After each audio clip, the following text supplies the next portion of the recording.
नमस्कार, देवभूमि के दंगल में आप सभी का स्वागत है। मैं हूं आपके साथ यश शुक्ला और देवभूमि के दंगल में आज हम बात करेंगे आंदोलनकारियों का सपना अब आरक्षण अपना।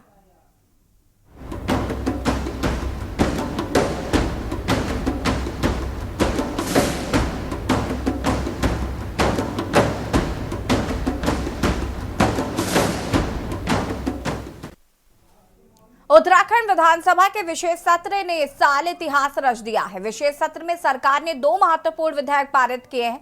सरकार ने समान नागरिक संहिता यानी कि यूसीसी और राज्य आंदोलनकारियों के आरक्षण संबंधी विधेयक को भी सरकार ने सदन में पारित करा लिया है।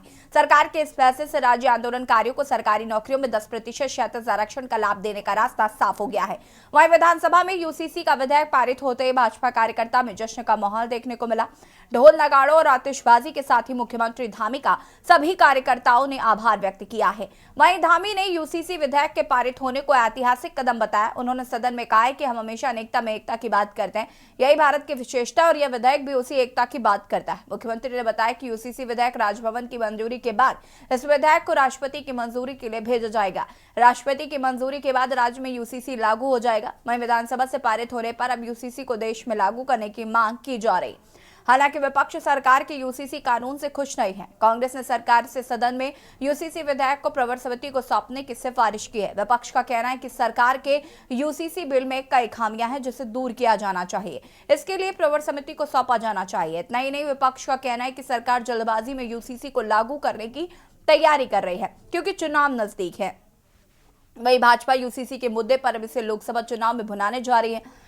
खासकर यूसीसी में मात्र शक्ति के लिए सुनिश्चित के अधिकारों को लेकर भाजपा उत्साहित है। बता दें कि 2022 में विधानसभा चुनाव में पुरुषों से ज्यादा रिकॉर्ड 67% मतदान महिलाओं ने किया था। ऐसे में सवाल यह है कि क्या भाजपा को बड़ा चुनावी हथियार मिल गया है?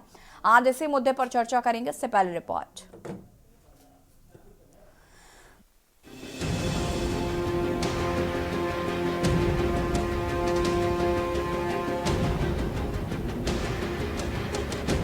लोकसभा चुनाव से पहले बीजेपी ने अपने तमाम बड़े दांव चल दिए हैं। जनवरी में प्रभु श्री राम की प्राण प्रतिष्ठा के बाद फरवरी में उत्तराखंड विधानसभा से यूसीसी विधेयक को पारित करा दिया गया। सदन से पारित होने के बाद अब यूसीसी विधेयक राजभवन की मंजूरी के बाद इस विधेयक को राष्ट्रपति की मंजूरी के लिए भेजा जाएगा। वहीं विधानसभा में यूसीसी का विधेयक पारित होते ही बीजेपी कार्यकर्ताओं में जश्न का माहौल देखने को मिला। ढोल नगाड़ों और आतिशबाजी के साथ मुख्यमंत्री पुष्कर सिंह धामी का सभी कार्यकर्ताओं ने आभार व्यक्त किया। वहीं मुख्यमंत्री पुष्कर सिंह धामी ने यूसीसी विधेयक के पारित होने को ऐतिहासिक कदम बताया है। वहीं विपक्ष सरकार के यूसीसी कानून से खुश नहीं है। कांग्रेस ने सरकार से सदन में यूसीसी विधेयक को प्रवर समिति को सौंपने की सिफारिश की थी। विपक्ष का कहना है कि सरकार की यूसीसी बिल में कई खामियां हैं जिसे दूर किया जाना चाहिए और इसके लिए इसे प्रवर समिति को सौंपा जाना चाहिए। इतना ही नहीं, विपक्ष का कहना है कि सरकार जल्दबाजी में यूसीसी को लागू करने की तैयारी कर रही है क्योंकि चुनाव नजदीक है। निश्चित रूप से देखिए, देवभूमि के हर एक व्यक्ति का इसमें योगदान है और हम सब गौरवान्वित है। पूरा उत्तराखंड इस दिशा में प्रयास करने वाला हमारा देश का पहला राज्य है। हमको ये सौभाग्य मिला है। इसलिए हम जहां सरकार इसके लिए जागरूक होकर, सरकार हर प्रकार से तैयार होकर, व्यवस्थित होकर उन सभी जो कानून इसमें बनेंगे, जो एक्ट बनेगा, उस सब के लिए तैयारी कर रही है।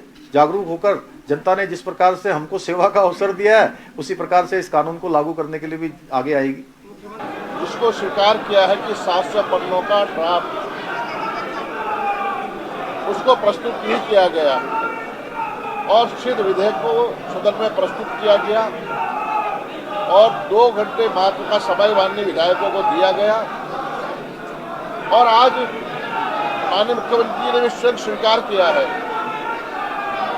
कि इसमें भी हम कुछ खामियां होंगी, तो इसमें हम अमेंडमेंट करेंगे, संशोधन करेंगे। भारतीय जनता पार्टी के वरिष्ठ विद्वान माननीय विधायकों ने भी, अगर उन्होंने कहा कि इसमें कोई लूप होल होगा या खामियां होंगी, वहीं विधानसभा से पारित होने के बाद अब यूसीसी को देश में लागू करने की मांग की जा रही है। यूसीसी के साथ ही धामी सरकार ने राज्य आंदोलनकारियों की सालों पुरानी 10% क्षैतिज आरक्षण की मांग को भी पूरा करने की तैयारी कर ली है। सरकार ने सदन में सर्वसम्मति से उत्तराखंड राज्य आंदोलन के चिन्हित आंदोलनकारियों या उनके आश्रितों को राजकीय सेवा में आरक्षण विधेयक सर्वसम्मति से पारित कर दिया है। 8 सितंबर 2023 को यह विधेयक विधानसभा के पटल पर रखा गया था, लेकिन सत्ता और विपक्ष के कुछ विधायकों की तरफ से विधेयक में खामियां गिनाते हुए इसे प्रवर समिति को सौंपने की मांग की थी, जिसके बाद संशोधित विधेयक को विशेष सत्र में पारित करा दिया गया। वहीं राज्य आंदोलनकारी सरकार से मांग कर रहे हैं कि जल्द राज्य आंदोलनकारियों की चिन्हीकरण की मांग को भी पूरा किया जाए।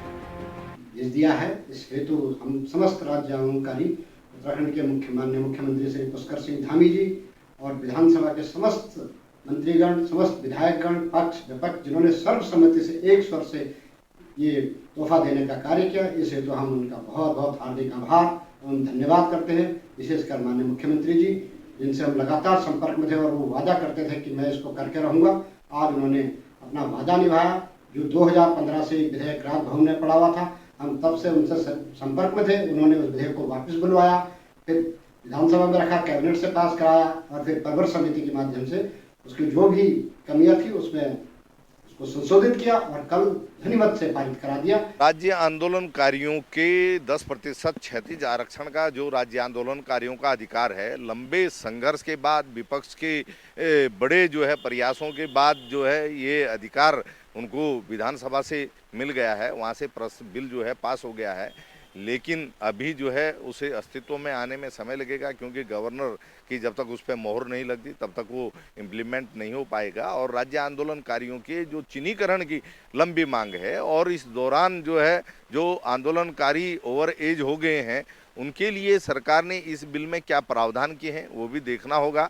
और राज्य आंदोलनकारियों की त्याग, तपस्या और बलिदान की बदौलत जो राज्य अस्तित्व में आया, उनको अपने 10% क्षैतिज आरक्षण की आधिकारिक मांग के लिए भी संघर्ष करना पड़ा। इस चीज़ का जो है मुझे बहुत अफसोस है।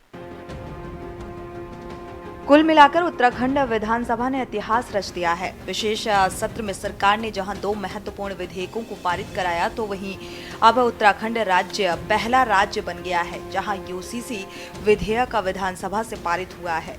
हालांकि विपक्ष की ओर से अभी भी यूसीसी पर सवाल खड़े किए जा रहे हैं। साथ ही बीजेपी पर यूसीसी के सहारे चुनावी लाभ लेने का आरोप लगाया जा रहा है। सवाल ये है कि क्या उत्तराखंड के बाद अब देश में यूसीसी लागू करने की तैयारी में है बीजेपी? क्या चुनाव में बीजेपी को यूसीसी का सियासी लाभ मिल पाएगा? Uttarakhand desk report. जी हाँ, तो उत्तराखंड में 2 ऐतिहासिक फैसले, जिसमें पहला यूसीसी उत्तराखंड में लागू किया गया, तो वहीं दूसरी बात अगर हम करें तो जो क्षैतिज आरक्षण की मांग की जा रही थी उसका रास्ता भी साफ हो गया है। अब क्या सरकार इन दोनों मुद्दों को अपने चुनावी लाभ के लिए इस्तेमाल करेगी? अब ये बड़ा सवाल है। विपक्ष लगातार यूसीसी को लेकर सवाल उठाता ही रहा कि सरकार ने कहीं ना कहीं जल्दबाजी में यूसीसी को लाया है और इसमें बहुत सारी खामियां हैं, कमियां हैं जिनको दूर करना चाहिए था। उसके बाद सरकार को इससे पटल पर लाना चाहिए था। लेकिन सरकार चूंकि लोकसभा चुनाव नजदीक है, ऐसे में से यूसीसी को जल्द से जल्द लागू करना चाहती थी। आज हम इसी पर चर्चा करेंगे और मेहमान हमारे साथ जुड़ चुके हैं, उनसे आपका परिचय करा देते हैं। कुंवर जपेंद्र सिंह जी, प्रदेश प्रवक्ता बीजेपी। शीशपाल सिंह बिजी, प्रदेश प्रवक्ता कांग्रेस से हमारे साथ जुड़ चुके हैं। बहुत बहुत स्वागत है। पीसी थपलियाल जी, वरिष्ठ नेता यूकेडी, हमारे साथ जुड़ चुके हैं। विपिन खन्ना जी हमारे साथ आम आदमी पार्टी से प्रवक्ता जुड़ चुके हैं। बहुत बहुत स्वागत है आपका। रामलाल खंडूरी जी, जो कि राज्य आंदोलनकारी हैं, वो भी हमारे साथ जुड़ चुके हैं।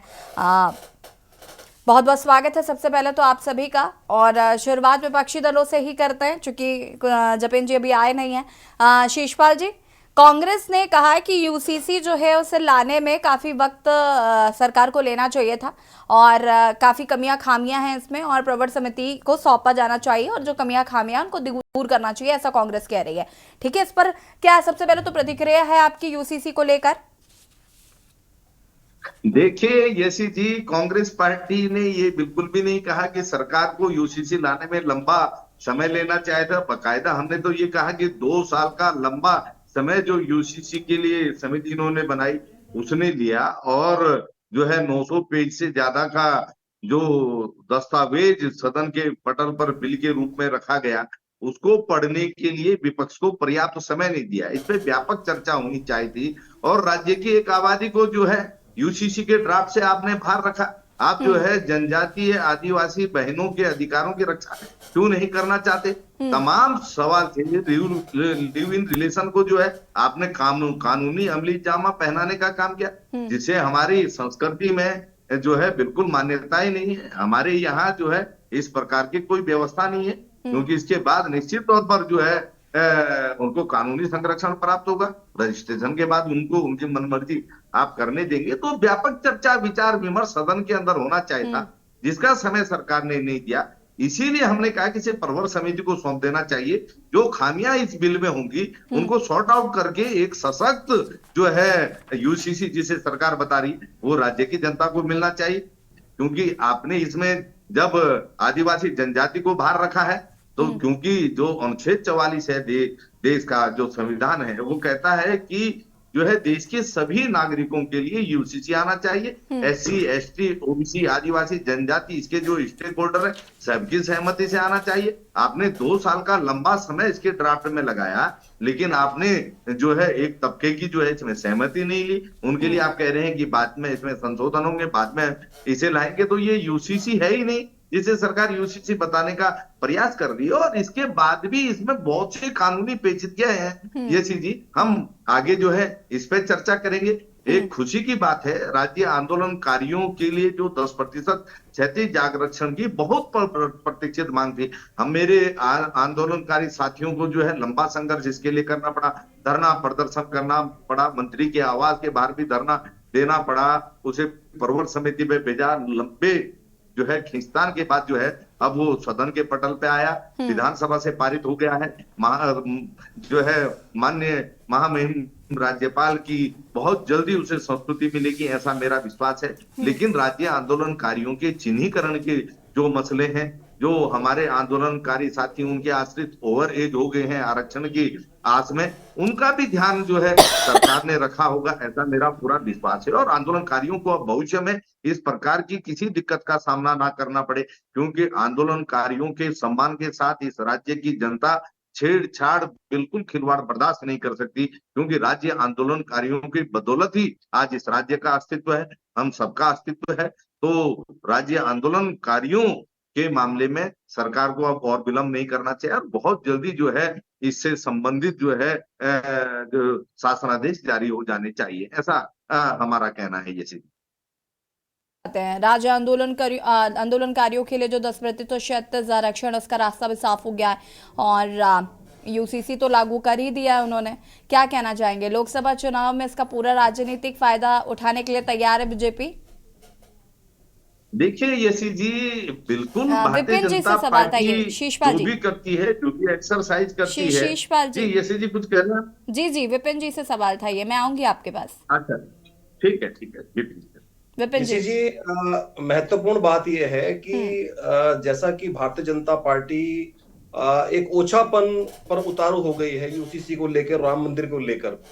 जैसा कि विपक्षी दल हमेशा कहते आए थे कि चाहे यूसीसी हो या फिर राम मंदिर का मुद्दा हो, ये केवल और केवल जो जल्दबाजी में लिए गए निर्णय हैं, ये केवल चुनाव को मद्देनजर रखते हुए ही भारतीय जनता पार्टी लेने जा रही है। क्योंकि आधा अधूरा काम जब होता है, चाहे वो यूसीसी में हो चाहे वो राम मंदिर में हो, क्योंकि अधूरे राम मंदिर की प्राण प्रतिष्ठा में भी भारतीय जनता पार्टी ने इतनी जल्दबाजी की, और यूसीसी लाने में भी अगर थोड़ी सी चर्चा हो जाती या थोड़ा समय और मिल जाता विपक्ष को चर्चा करने के लिए, तो मुझे लगता है कि ज्यादा तरीके से ये बिल पास हो सकता था और लागू भी हो सकता था।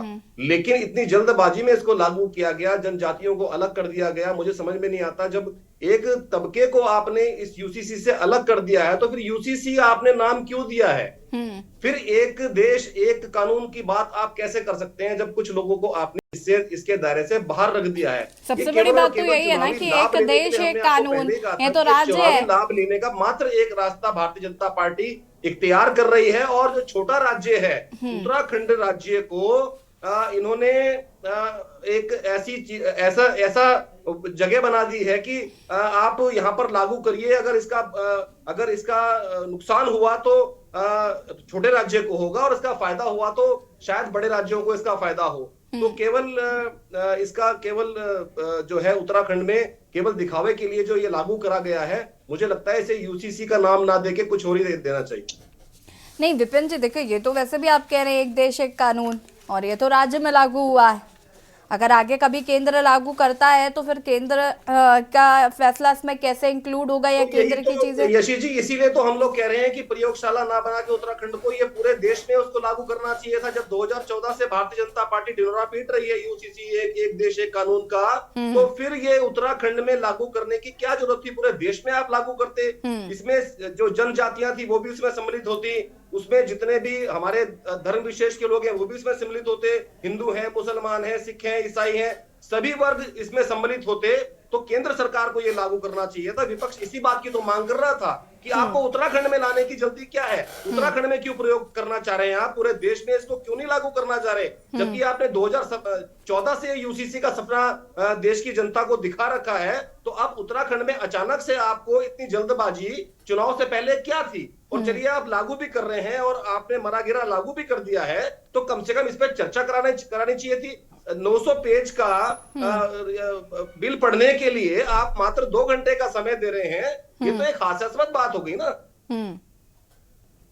ठीक है, वापस आते पीसी थपलियाल जी हमारे साथ जुड़े हुए हैं। पीसी थपलियाल जी, 37 आरक्षण पर क्या कुछ कहना चाहेंगे? देखिए, 36 आरक्षण वैसे भी जो वैधानिक स्थिति होती है उसको क्रॉस कर चुका है। ये 54% पे जा चुका है और इसमें बहुत ज्यादा लाभ हमें नहीं मिलेगा, क्योंकि नौकरियां खत्म हो चुकी हैं। उपनल के और पीआरडी के माध्यम से और आउटसोर्सिंग के माध्यम से और बैकडोर के माध्यम से सरकार ने सीख लिया है कि किस तरह से लोगों को बेवकूफ बनाते हुए काम करना है। तमाशे की राजनीति का प्रभाव है पूरे देश में, मेरे राज्य में और सबसे ज्यादा है, क्योंकि अभी राम मंदिर के नाम पे आधी लेडीज हमारी ट्रेनों में बैठ के नाचते हुए जा रही हैं। हम कुछ नहीं बोल सकते, ना कुछ हम कर सकते हैं।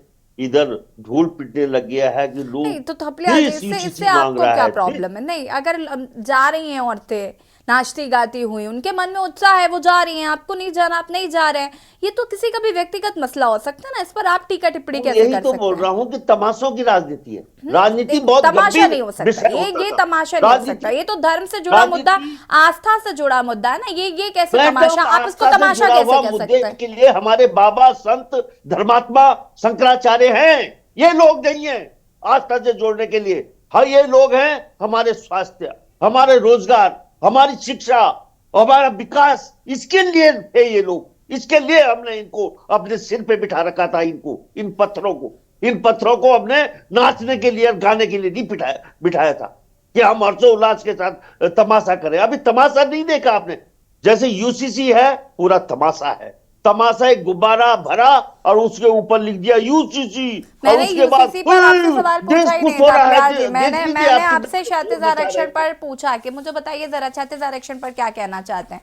राज्य आंदोलन, एक सेकंड, राज्य आंदोलनकारी यही तो मांग कर रहे थे कि उनको 10% 36 आरक्षण मिलना चाहिए। कर रहे थे मैडम, बिल्कुल हम बूढ़े हो चुके हैं, 50 साल से ऊपर हो चुके हैं आंदोलनकारी, और अब हमें तो नौकरी नहीं मिलेगी जितनी मिलेगी हमारे बच्चों को मिलेगी, और हमारे बच्चे उपनल में और पीआरडी में तो जाने वाले नहीं है, ना ही अग्निवीर में भर्ती होने वाले।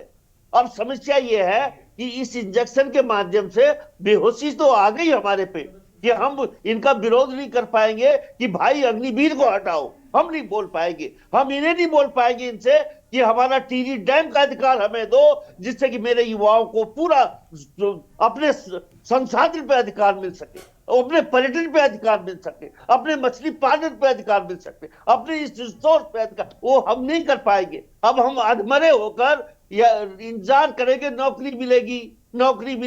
भगवान जाने कब मिलेगी नौकरी, क्योंकि नौकरी तो है ही नहीं। ये बैकडोर भर्ती करने वालों पे क्या विश्वास करें मैडम, ये नौकरी देंगे हम? ये लोग तो नौकरी फिर बेचने वाले थपलियाल लोग जी हैं। प्रदर्शन क्यों? जब आपको लगता है कि आप इतने ही समझदार हैं, जब आपने स्वीकार कर लिया कि सरकार हमको बेवकूफ बना रही है, नौकरी नहीं देगी, तो फिर इतना 36 आरक्षण को लेकर इतनी हाई तौबा क्यों मचा रखी थी? फिर तो चुपचाप बैठना चाहिए था ना। हाई तौबा इसलिए मचा रखी थी कि हमें आरक्षण मिल रहा था, और उसके बाद इसी भाजपा सरकार ने, इनको इतने दिन बाद याद आ रही है, 13-14 तक तो हमें आरक्षण मिल रहा था, तो कोई हाई कोर्ट में गया, ये हाई कोर्ट में कहां पैरवी करते हैं मैडम? इस समय आपने देखा नहीं कि अंकिता के लिए हम सुप्रीम कोर्ट जा रहे हैं, ये हमें वहां रोक रहे हैं, वहां भी न्याय नहीं। हम ये बोल रहे हैं कि भाई उद्यान में इतना बड़ा भ्रष्टाचार हुआ है, उस मंत्री को बाहर फेंको, ये वहां भी रोक। ये तो ऐसे लोग हैं कि हमारे युवाओं को पता लग जाए तो बोले कि भाड़ में जाए ये आरक्षण तुम्हारा, हमें चाहिए हमारे अपने अधिकार। वो बात तक पहुंचने के लिए, हमारी बात जनता तक पहुंचने के लिए एक धुआं क्रिएट कर दिया गया है।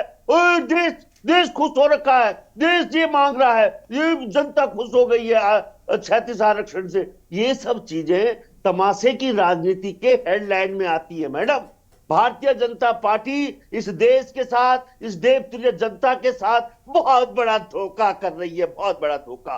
भगवान बद्रीनाथ तो शायद ही इनको माफ करेंगे जिस तरह से, लेकिन क्या करें, कलयुग है, कलयुग में सब कुछ चलता है। तुम डेट मत देखो, अधूरा मंदिर है, बना दो, राम बोल दो लोगों को, प्राण प्रतिष्ठा हो गई। इनके तो सारे देश के प्राण पखेरु हो रखे हैं, इनके वहां प्राण प्रतिष्ठा हो गई है। इन लोगों ने इस तरह से हम लोगों की उठ बैठ करा रखी है कि हमें बेचैन करके रखा हुआ है, और अपने संसाधनों को लूटते हुए दो व्यक्तियों के हवाले। चले, ठीक है, हमारे राज्य में भी थपलियाल जी वापस आते हैं। रामलाल खंडूरी जी राज्य आंदोलनकारी हमारे साथ जुड़े हुए, बहुत बहुत स्वागत है रामलाल जी। आवाज मिल पा रही है आपको? रामलाल जी सुन पा रहे हैं? रामलाल जी सुन पा रहे हैं?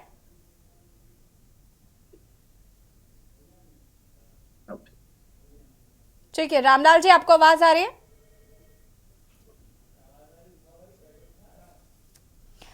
रामलाल जी तक शायद आवाज नहीं पहुंच पा रही है। ठीक है, तो कहीं ना कहीं ये देखिए विपिन जी, अगर हम बात करें यहाँ पर, तो जिस तरीके से इसको राज्य आंदोलनकारियों को लेकर कहा जा रहा था कि वो आरक्षण की मांग कर रहे थे, सरकार ने उनकी बात मान ली है, ठीक है, अब उस पर क्या क्लॉज आ रहा है? अब जैसे कि थपलियाल जी कह रहे हैं नौकरी है ही नहीं, आप दोगे क्या? हम क्या करें उस आरक्षण का? हमें पहले मिल रहा था लेकिन तब आपने दिया नहीं।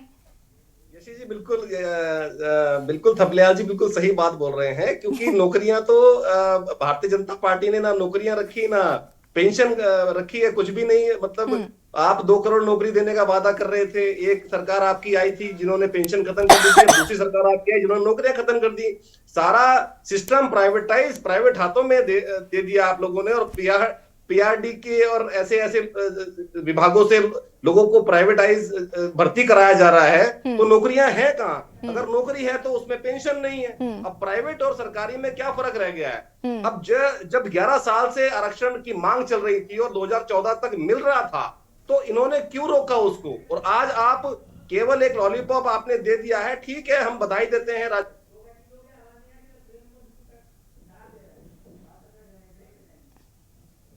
संज्ञान लिया, और अभी तो थोड़ा सा डाउट आंदोलनकारियों को यह भी है कि कहीं राज्यसभा में कहीं कोई पेच ना फंस जाए, या अभी कुछ और दिक्कत ना पैदा हो जाए, क्योंकि अभी तो इसमें समय है, क्योंकि अभी इन्होंने बिल पास कराया, उसके बाद राजभवन जाएगा, राजभवन से साइन होकर जब वो बिल आएगा तब उसको इम्प्लीमेंट किया जाएगा। तो अभी तो कहीं ना कहीं राज्य आंदोलनकारियों के मन में एक संशय भी है कि कहीं ये अभी दोबारा से कहीं राजभवन में ना पेच फंस जाए, क्योंकि नौकरियों की जहां तक बात है कि नौकरियां कितनी आप लोग दे रहे हैं ये सब जानते हैं, पूरा उत्तराखंड जानता है और पूरा देश जानता है। जो 2 करोड़ नौकरियां देने की आप लोगों ने बात करी थी, आज क्या हालात हैं युवाओं के, जो सड़कों पर भारतीय जनता पार्टी की पुलिस के डंडे खा रही है युवा पीढ़ी हमारी, उनको नौकरियां आप नहीं दे पा रहे हैं। वापस आते हैं विपिन जी, आप सभी हमारे साथ बने रहिए, चर्चा को आगे बढ़ाएंगे, रुकेंगे एक छोटे से ब्रेक के लिए जो हाजिर होता है। जी हाँ, तो आंदोलनकारियों का सपना जो है वो पूरा होता हुआ नजर आ रहा है। ब्रेक के बाद एक बार फिर से आपका स्वागत है और इस पर चर्चा करेंगे, लेकिन उससे पहले उत्तर प्रदेश के कानपुर से आपको बड़ी खबर बता देते हैं, जहां पर बच्चों से भरी स्कूली वैन और ट्रक में टक्कर हो गई है। हादसे में एक बच्चे की मौत, 4 की हालत गंभीर बताई जा रही है। बड़ी खबर आपको हम उत्तर प्रदेश के कानपुर से बता रहे हैं, जहां पर वैन में जीपीआरडी कॉलेज के बच्चे सवार थे।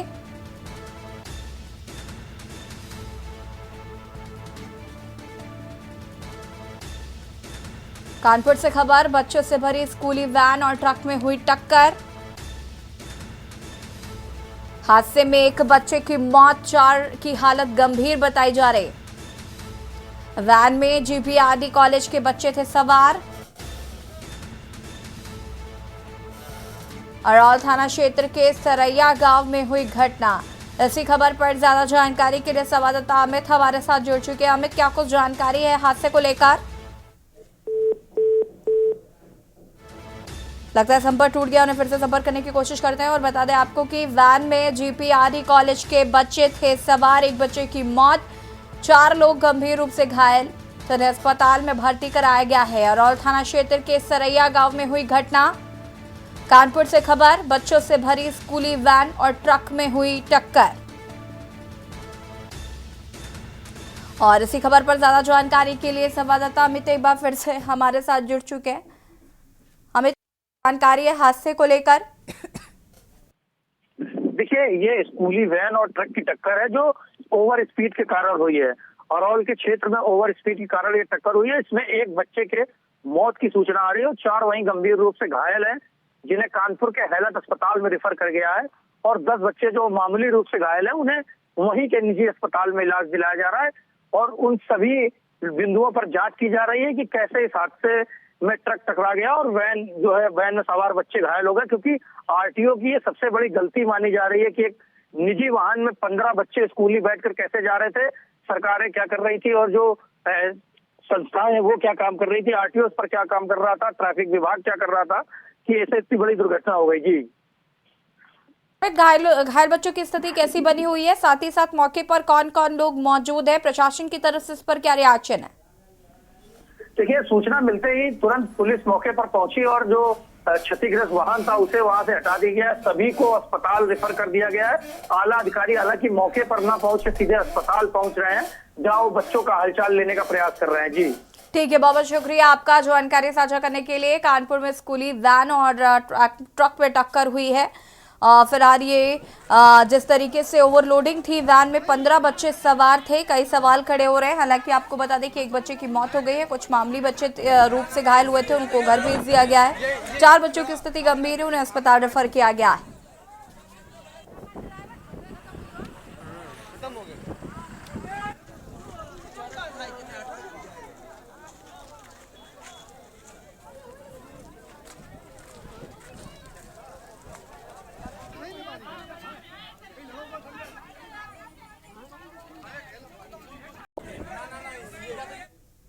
और देवभूमि के दंगल में हम बात कर रहे हैं आरक्षण और यूसीसी बिल को लेकर, जो सरकार का ऐतिहासिक फैसला, उस पर विपक्ष की अपनी अपनी राय है। साथ ही साथ ये भी सवाल है कि यूसीसी में जो कमियां खामियां हैं उनको सरकार कब दूर करेगी। साथ ही साथ आरक्षण को लेकर भी जरूर रास्ता साफ हो गया है, लेकिन जो सवाल विपक्ष का है कि नौकरियां आप उतनी दे नहीं पा रहे हैं। चर्चा हम इसी पर कर रहे हैं। कुंवर जपेंद्र सिंह जी, प्रदेश प्रवक्ता बीजेपी से हमारे साथ जुड़ चुके हैं। शिव प्रसाद सेमवाल जी, अध्यक्ष आरआरपी, वो भी हमारे साथ ठीक है। शिव प्रसाद जी हमारे साथ नहीं है। रामलाल जी भी हमारे साथ जुड़ चुके हैं। जपेंद्र जी, बहुत बहुत स्वागत है आपका। रामलाल जी, आपका भी फिर से स्वागत है। आपको आवाज मिल पा रही है रामलाल जी? जी जी बिल्कुल आ रही है, आवाज आ रही है। रामलाल जी, क्या कुछ कहना चाहते हैं? आरक्षण के लिए रास्ता साफ हो गया। 10% छात्र आरक्षण जिसकी मांग राज्य आंदोलनकारी कर रहे थे। जी, मैं सर्वप्रथम के न्यूज के माध्यम से, जो राज्य आंदोलनकारी बहुत लंबे समय से 10% आरक्षण जो हमसे छिना था, उसकी लड़ाई लड़ रहे थे हम लोग।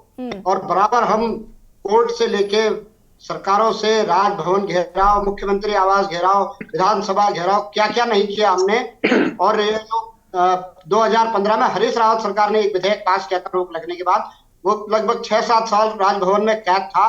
उसके लिए हम मुख्यमंत्री जी से मिले थे, उन्होंने, हम आभारी हैं मुख्यमंत्री, उन्होंने उसको वापस लाया और फिर दोबारा से कैबिनेट में उसको प्रस्ताव पास करके विधानसभा से कल ध्वनिमत से पास कराया है। तो हम माननीय मुख्यमंत्री जी, तमाम विधानसभा अध्यक्ष, तमाम पक्ष विपक्ष के सब विधायकों का, जिन्होंने सर्वसम्मति से इसमें मोहर लगाई है और इसे पास किया है। अब हम चाहते हैं कि माननीय मुख्यमंत्री शीघ्र राजभवन से इसको पारित कराएं और इसका लाभ तभी आंदोलनकारियों को मिल जाएगा, क्योंकि हम दूध के जले छाछ भी फूक फूक कर पीने वाली बात की स्थिति में है। क्योंकि पिछली बार जब हरीश रावत सरकार ने 2015 में हमारे जवाब में विधेयक पास किया था, तो वो लंबे समय तक राजभवन में पड़ा रहा और राजभवन से मोहर लग के नहीं आई, जिससे कोई लाभ आज तक हमारे आंदोलनकारियों को नहीं मिला। और कई हमारे आंदोलनकारी पीसीएस और कई समूह का और की परीक्षाओं में निकले हुए, उनको कोई नियुक्ति नहीं मिल पाई। अब एक आशा जगी है और सुप्रीम कोर्ट का भी फैसला आया है कि राज्यपाल राजभवन में कोई विधेयक ज्यादा दिन रख नहीं सकते, और इस तरह से यूसीसी पर सरकार का फोकस है और यूसीसी का विधेयक हमारे आरक्षण विधेयक के साथ पास कराया है।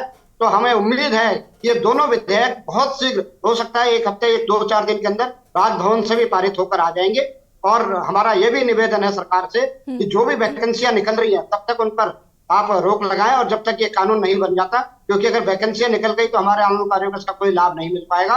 अगर वो वैकेंसियां निकलेंगी और एक विधेयक पास हो जाएगा, तभी हमारे लोग उस पर अप्लाई कर पाएंगे, क्योंकि अब अधिकतर आंदोलनकारी ओवरेज हैं और कुछ आश्रितों को ही इसका लाभ मिलेगा, या कोई बहुत थोड़े बहुत जिनको उम्र रह गई है नौकरी की। तो फिर भी ये हमारी लड़ाई थी, सरकार ने हमारी बात को माना और माननीय मुख्यमंत्री जी ने हमसे वादा किया था कि मैं इसे करा के रहूंगा।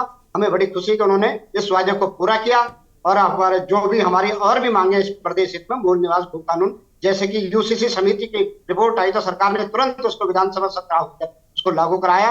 भू कानून समिति की भी रिपोर्ट आई हुई है, तो हमारे मुख्यमंत्री जी से हम बराबर घेराव प्रदर्शन करते रहते हैं। उन्होंने कहा मैं बहुत बढ़िया भू कानून बनाऊंगा। कुछ जो समिति की रिपोर्ट आई है उससे कुछ आंशिक उन्होंने शामिल भी किए हैं, कुछ जिलाधिकारियों से पावर छीनी है, लेकिन हम चाहते हैं कि पूरा हिमाचल की तरफ जो भी सुभाष कुमार समिति की रिपोर्ट है उसको, जैसे कि यूसीसी इन्होंने लागू किया तुरंत, वैसे उसको भी भू कानून समिति, क्योंकि यूसीसी की सफलता मेरा मानना है भू कानून और मूल निवास में भी छिपा हुआ है। ये तीनों का मकसद एक ही है, जो यूसीसी से मकसद पूरा करना चाहते हैं हम उसी मकसद को भू कानून और मूल निवास से पूरा करना चाहते हैं। तो हमारा सरकार से आग्रह है कि आपने आरक्षण किया उसके लिए आपका साधुवाद, आपका धन्यवाद, और साथ के साथ ये वैकेंसियां भी निकाले, राजभवन से तुरंत पारित कराएं, और जो भू कानून मूल निवास की जो मांग चल रही है, जो हमें उत्तराखंड बनने से पहले मूल निवासी का दर्जा देता था, मूल निवास हमारा प्रमाण पत्र बनता था, लेकिन जैसे उत्तराखंड अलग हुआ हमारा मूल निवास छीन लिया गया, जबकि हमारे मूल राज्य पैतृक यूपी में आज भी मूल निवास बनता है, प्रदेश और देश के कई हिस्सों में मूल निवास बनता है। तो जो मूल निवास के लाभ है, हमारे जो उत्तराखंड के मूल निवासी से मतलब सिर्फ खंडूरी, नेगी, थपलियाल, बिष्ट, एरी, धामी इनसे नहीं है। मूल निवासी जपेंद्र जी भी हैं जो 1950 से यहाँ रह रहे, और जो काजी मोहिउद्दीन है वो भी हैं, और थापा जी भी हैं, और चीमा जी भी हैं, और जो 47 से पाकिस्तान से यहाँ है वो भी यहाँ के मूल निवासी हैं, और पलटन बाजार के जितने गुप्ता, गर्ग जो सदियों से 50 साल से यहाँ रह रहे हैं, जो यहीं पैदा हुए, वो भी यहाँ के मूल निवासी, उनके भी हक पे डाका है। ठीक है, रामलाल जी वापस आएंगे। जपेंद्र जी भी हमारे साथ जुड़ चुके हैं। जपेंद्र जी, यूसीसी लागू कर दिया गया है, लेकिन इस पर विपक्ष के कई सवाल हैं कि पहली बात तो चर्चा नहीं की गई सदन में, बहुत कम समय मिला चर्चा करने के लिए, साथ ही साथ इसमें जो कमियां खामियां हैं उनको दूर करे सरकार, और अगर आपने जनजातियों को इससे अलग रखा है तो फिर ये कैसे यूसीसी है, ये सवाल है विपक्षी दलों के। अनम्यूट कीजिएगा। सबसे पहले तो आपके माध्यम से जो भी स्कूली बच्चों की दुर्घटना की खबर मिली, हम सब लोग देख रहे थे और एक बच्चे की मृत्यु भी हुई। उस बच्चे के परिवार के प्रति और घायल बच्चों के प्रति हम लोग अपनी संवेदनाएं व्यक्त करते हैं। अब हम मुद्दे पे आते हैं। देखिए, यूसीसी को लेकर कांग्रेस थोड़ा सा कंफ्यूजिंग सिचुएशन में है शुरू से ही। आज से 1-1.5 महीने पहले जब हम देख रहे थे तो कांग्रेस हल्ला मचा रही थी कि आपने इसे लागू करने में देरी कर दी, आपको 2 साल हो गए, आपका ये चुनावी मुद्दा था, आपको 2 साल हो गए। हमारा चुनावी मुद्दा हमारे मैनिफेस्टो में ये भले ही था, लेकिन ये उत्तराखंड का मुद्दा था, और उस उत्तराखंड के उस मुद्दे के ऊपर रायशुमारी भी हुई, सब सारी चीजें हुई, और कांग्रेस इसे सिर्फ एक राजनीतिक तौर पर एक मोड़ देने का प्रयास कर रही है, जिसमें वो सफल होती हुई डे 1 से नहीं दिखाई दे रही है। तो ऐसा कुछ भी नहीं है, अब लागू हो गया। अब कांग्रेस के अगर हमारे साथी बधाई दें तो इसमें उनका बड़प्पन भी झलकेगा, और है तो वो भी उत्तराखंडी, वो कांग्रेसी बाद में है, उत्तराखंडी पहले है। जैसे हम सब लोग उत्तराखंडी हैं, भाजपा में है, भाजपा प्रदेश के लिए काम कर रही है, 10% क्षैतिज आरक्षण के ऊपर निर्णय लिया गया।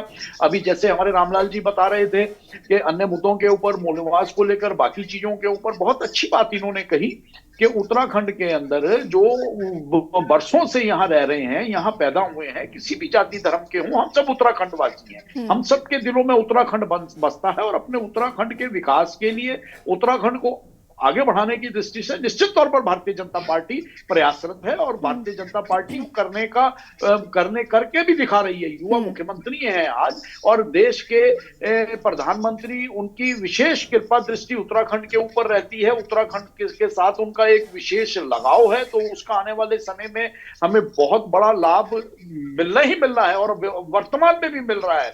किसने सोचा था कि उत्तराखंड विकास के इतने पायदान आगे जाएगा। आज जिस तरह से भ्रष्टाचार के खिलाफ कार्रवाइयां हो रही हैं, बड़े बड़े चेहरे सलाखों के पीछे भेजे जा रहे हैं, ये किसके लिए हो रहा है? ये उत्तराखंड के नौनिहालों के लिए हो रहा है। ये उत्तराखंड के उन युवाओं के लिए, उन बच्चों के लिए हो रहा है जो उत्तराखंड के भविष्य है। उनके भविष्य को सजाने संवारने के लिए, उनके लिए ये सब कार्रवाइयां आगे बढ़ रही हैं और जितने भी मुद्दे हैं और जितने भी मैनिफेस्टो में किए हुए वादे हैं, वो एक एक करके सभी पूरे होने और उसके इतर जो भी प्रदेश हित के आम उत्तराखंड वासी से संबंधित चीजें हैं, उन सबको लागू करने की दृष्टि से भारतीय जनता पार्टी की सरकार वचनबद्ध है और धीरे धीरे वो अपने कदमों को आगे बढ़ा रही है निरंतर।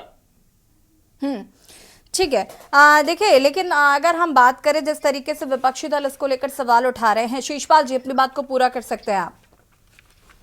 देखिए यशी जी, जैसा कि भाजपा के प्रवक्ता ने कहा कि विपक्ष लगातार यूसीसी की मांग को उठा रहा था, हम लगातार कह रहे थे कि जो भारत का संविधान है, उसका जो आर्टिकल 44 है, जो उसका उद्देश्य है, जो उसकी भावना है, उसके अनुसार जो है देश की लोकसभा के अंदर जो है यूसीसी का बिल आना चाहिए था और SC, ST, OBC, आदिवासी जनजाति जो भी इसके स्टेक होल्डर थे, उनके साथ व्यापक सहमति बननी चाहिए थी। लेकिन जो है सरकार ने उत्तराखंड के सहारे जो है अपनी वैतरणी जो है पार करने की सोची और जो यूसीसी जिसे बताया जा रहा है, राज्य की विधानसभा में जो बिल आया है, उसमें भी राज्य के जो है जनजातीय तबके को जो है आपने छोड़ने का काम किया है। तो आप बताइए ना, ये यूसीसी के उद्देश्य को कैसे प्राप्त करता है?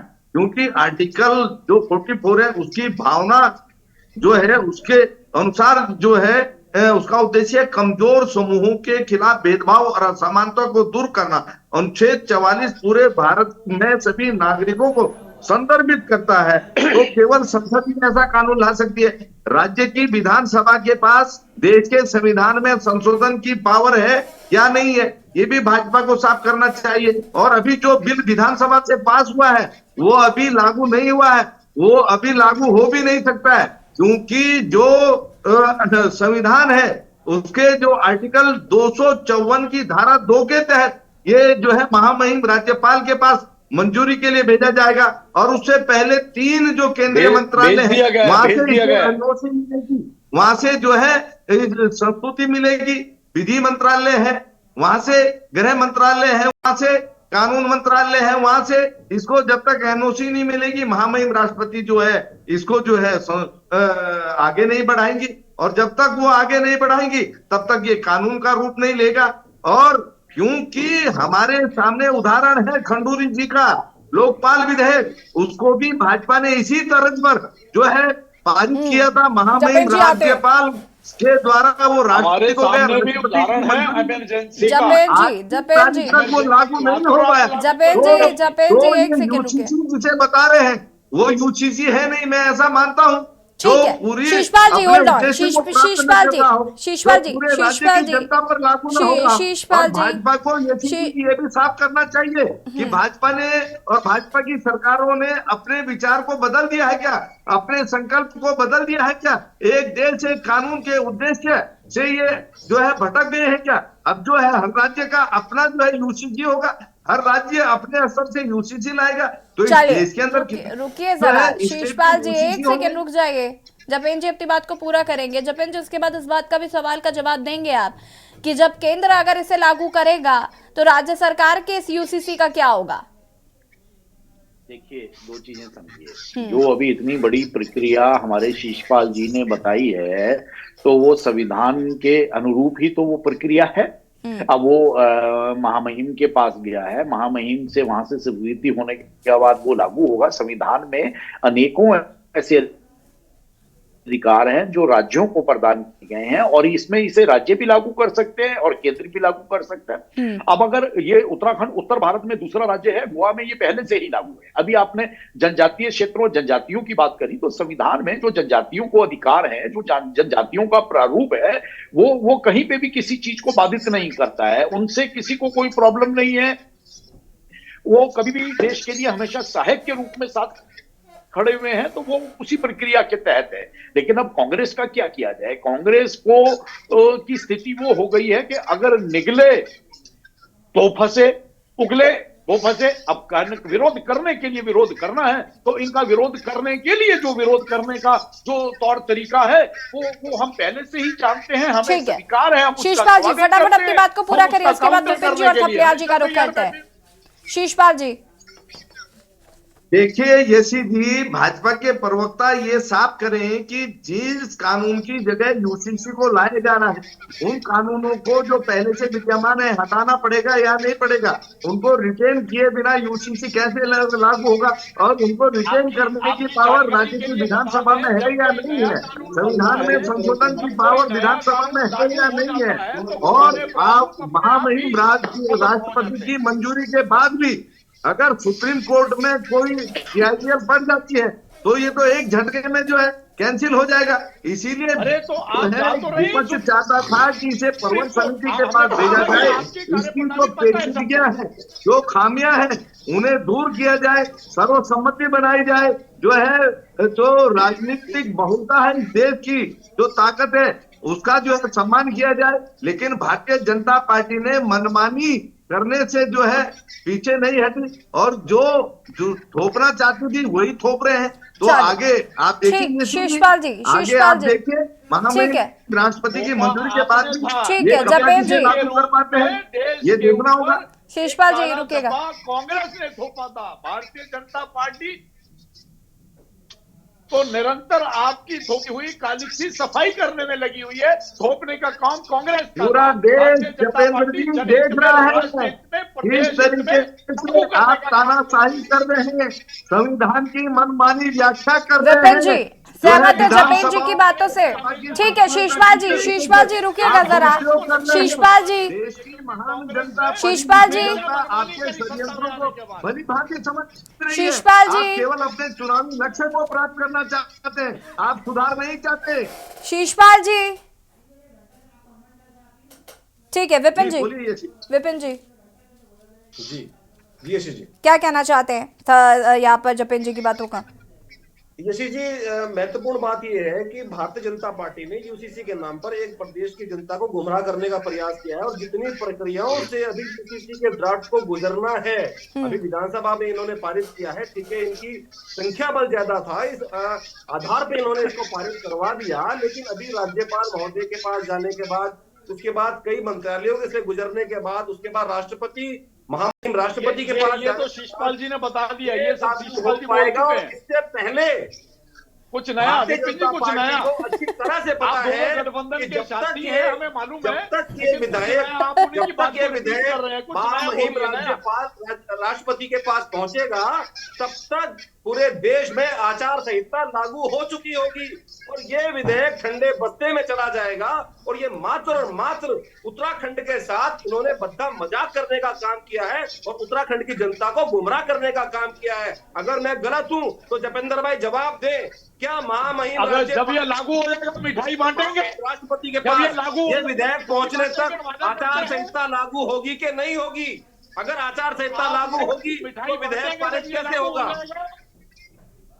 इकट्ठे होकर मिठाई बांटेंगे जब ये लागू हो जाएगा? बताइए, ईमानदारी से बताइए, मिठाई बांटेंगे? बिल्कुल बिल्कुल लागू करेंगे। आधा अधूरा यूसीसी, ये आधा अधूरा यूसीसी जब आप लागू करेंगे तो बिल्कुल मिठाई बांटने वाला ही काम होगा। जपेंद्र भाई, ये आधा अधूरा यूसीसी है, ये पूरा यूसीसी नहीं है। आपको सफलता नहीं मिल रही है। आपने यूसीसी के चलिए ठीक है, रुक जाइए जपेंद्र जी और विपिन जी, प्लीज आपस में इस तरीके से बहस नहीं करिए, एक एक करके बात करिए प्लीज। मिठाई बांटने वाला काम होगा। चलिए ठीक है विपिन जी। मैं यहाँ पर थपलियाल जी का रुख करना चाहती हूँ। थपलियाल जी, सहमत है जपेंद्र जी की बातों से? जी सहमत हूं मैं सपेंद्र जी की बातों से कि निश्चित रूप से ये लोग मिठाई बांटेंगे। तमाशे की राजनीति में मिठाई बांटना भी एक हिस्सा होता है।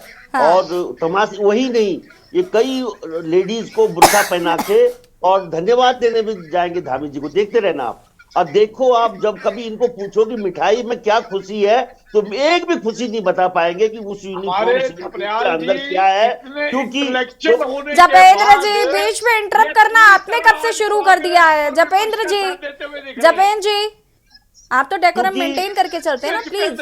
अब इसमें जपेंद्र जी क्या करें जब थपलियाल जी इतने इंटेलेक्चुअल होने के बाद इतना बड़ा मजाक करते हैं। एक सेकंड ऑन स्क्रीन तो बताइए, इस पे हंसना तो क्या हो? जपेंद्र जी प्लीज। हाँ मैडम, ऐसा है कि जो एज संविधान में ऑलरेडी 18 और 21 है शादी की, वही इसमें मेंशन कर रखी है। इसमें जो कुछ भी पहले संविधान में लिखा हुआ है वही इसके अंदर है। और उसके बाद केवल जैसे लिविंग रिलेशन वाली बात है, उसमें खाली रजिस्ट्रेशन इन्होंने ऐड किया हुआ है। और दूसरा चीज ये है कि ये इतना जोर लगाएंगे, जो अभी ये केंद्र के पास भेज रहे हैं, ये एक्चुअल में केंद्र ने ही बनवाया है इनसे। और अभी ये बोलेंगे कि देखिए कितना सुंदर वो यूसीसी भी उत्तराखंड ने बनाया है।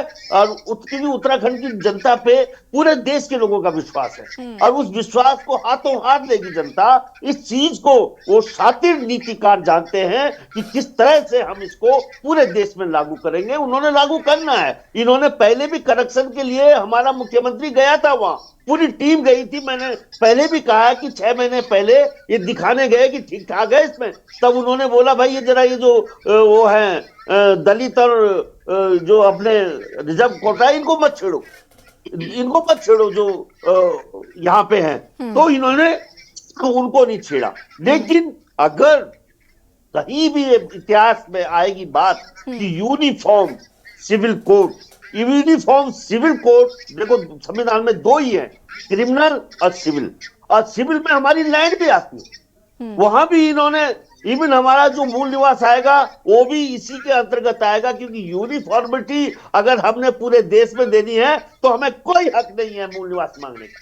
हमें कोई हक नहीं है कि लैंड का, उत्तराखंड में लैंड का अलग कानून बने। तो इन तमाम सवालों को लेके एक साजिश के तहत जिस तरह से उत्तराखंड और पूरे देश को फंसाया जा रहा है, उसको भगवान माफ नहीं करेगा। मैं बार बार कह रहा हूं, ये बहुत साथी इन्होंने पूरे देश में लागू करना है शीघ्र। ये वहां जो मंत्रालय है वो धड़ाधड़ पारित करेंगे इस कानून को। ठीक है, कोई डिले नहीं है। ये जपेंद्र जी जवाब दीजिए प्लीज। केंद्र के लिए बनाया हुआ है। हमें कई बार हमारे इतने ज्ञानवान साथी हैं, कई बार पता नहीं क्यों ये भाजपा के विरोध में और माननीय प्रधानमंत्री जी के विरोध में इतना व्यथित हो जाते हैं कि ये अच्छी चीजों को भी नकारने लग जाते हैं। तब मैं कहां पे नकार रहा हूं, आप अच्छी चीज बताओ। राजनीति एक तरफ है लेकिन प्रदेश और राष्ट्र के हित नहीं। जपेंद्र जी देखिए, यूसीसी को लेकर एक बात तो ये लगातार देखिए लगभग सभी मानते हैं। यूसीसी को लेकर, एक सेकंड थपलियाल जी रुकेगा, यूसीसी को लेकर लगभग ये बात तो सभी कह रहे थे कि जब एक देश एक कानून है तो हम राज्य में लागू क्यों कर रहे हैं। और जनता के मन में भी देखिए ये सवाल है कि भाई जब केंद्र, क्योंकि यूसीसी केंद्र से भी लागू होगा ये कहीं ना कहीं लगता है। और अगर ऐसा हुआ तो ये जो राज्य में आप यूसीसी लेकर आए हैं, आपने इतनी मेहनत की है, जो इतना लिखा पढ़ी करवाई है, उसका क्या फायदा होगा? हम तो आपसे ये पूछना ना, इतनी मेहनत क्यों करवाई? फिर केंद्र का इंतजार कर लेते, केंद्र भी तो यूसीसी ही लाना चाह रहा है ना।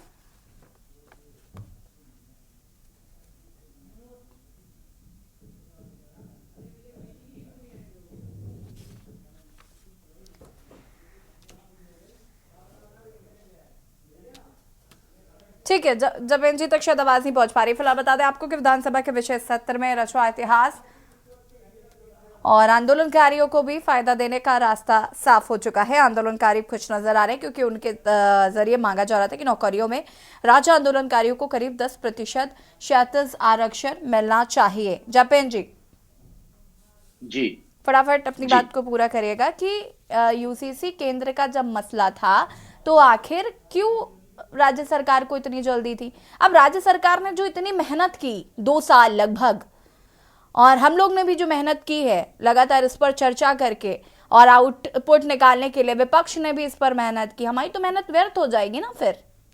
नहीं नहीं, आपकी मेहनत का ही तो नतीजा है कि जो ये लागू हो गया।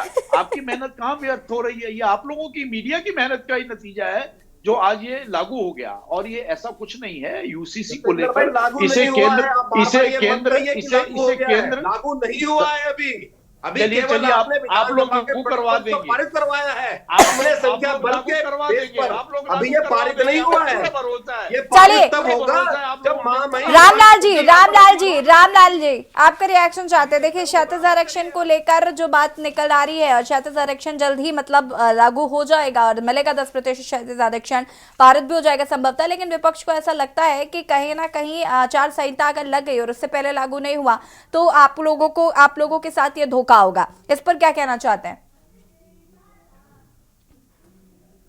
रामलाल जी? म्यूट है आपका। रामलाल जी म्यूट है। मुझे लग रहा है रामलाल जी का फ्रेम ही फ्रीज है। रामलाल जी, हाँ जी, अनम्यूट कीजिएगा प्लीज।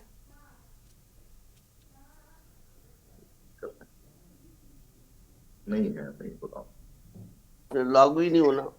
चलिए हम ही कह देते हैं, ये विपक्ष को क्रेडिट जाता है कि विपक्ष जिसे लागू करवाकर ही दम देगा। और हम अग्रिम बधाई दे देते हैं विपक्ष को कि यूसीसी में विपक्ष की बहुत बड़ी भूमिका रही। और ये बिल निश्चित तौर पर उत्तराखंड के नौनिहालों के लिए और उत्तराखंड के आने वाले भविष्य के लिए बहुत लाभप्रद है। संविधान 54% नॉट एक्सेप्टेड इन कॉन्स्टिट्यूशन, वहीं पे गवर्नर रोक देगा। देखते रहो। चलिए आइए चाय पे चर्चा करेंगे शाम को। चलिए ठीक है, आप सभी का बहुत बहुत शुक्रिया चर्चा में शामिल होने के लिए। और देवभूमि के दंगल में बात कर रहे थे, यूसीसी लागू कर दी गई है उत्तराखंड में और ऐसा करने वाला उत्तराखंड पहला राज्य बन गया है। लेकिन विपक्ष कह रहा है कि इसमें कुछ कमियां खामियां जिनको दूर करना सरकार की जिम्मेदारी है। साथ ही साथ राज्य आंदोलनकारियों को 10% क्षैतिज आरक्षण देने का प्रावधान किया गया है और पटल पर इसे रखा गया। और फिलहाल इस पर आगे स्वीकृति बननी है। हालांकि इस पर भी अभी बहुत सारे दाव पेच है, तो देखना होगा कि क्या राज्य आंदोलनकारियों को इसका लाभ मिल पाएगा। देवभूमि के दंगल में फिलहाल इतना ही। देखते रहिए न्यूज़ इंडिया। नमस्कार।